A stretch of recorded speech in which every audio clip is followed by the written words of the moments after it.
ako kayo po nagpapaturo. Nagte-train kayo? Ang singil namin is only 200. 200 per hour o per palo? O... That's just per hour. Per hour yan? Yes. Anong club to? Sa Las Piñas Badminton Center. So kayo ba yung pinakamatagal na nagtuturo? Hindi po, marami pa po nagtuturo na mas matagal pa. Dahil kasi kayo 10 years na. Hindi naman. Video ko nga. Okay. 200 Opo. per hour? Yes. So depende pa rin kung ilang oras nila gusto maglaro. Opo. Pag tumatagal, medyo tumataas na rin. Pwede bang 150 na lang? Pwede po, no problem, as long as you love the game. Yan! Dahil nagpatawad kayo na 150, you're on the spot. Yeah! William, parang bagets na bagets ka pa.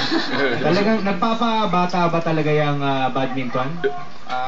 Sorry, pakiulit. Nakakapampabata ba yung badminton? Dahil yung itsura mo parang teenager ka lang Actually, kung sabihin natin, physical fitness talaga nagpapabata.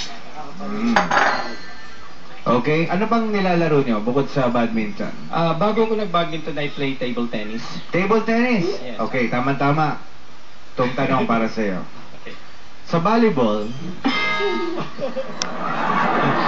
okay lang ba, volleyball?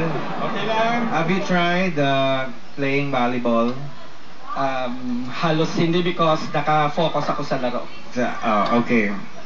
Sa volleyball, may spike. Ha?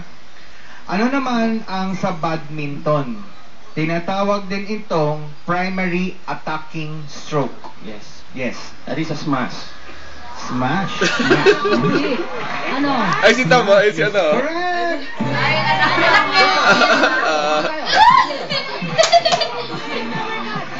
Ako, uwi na si Kuya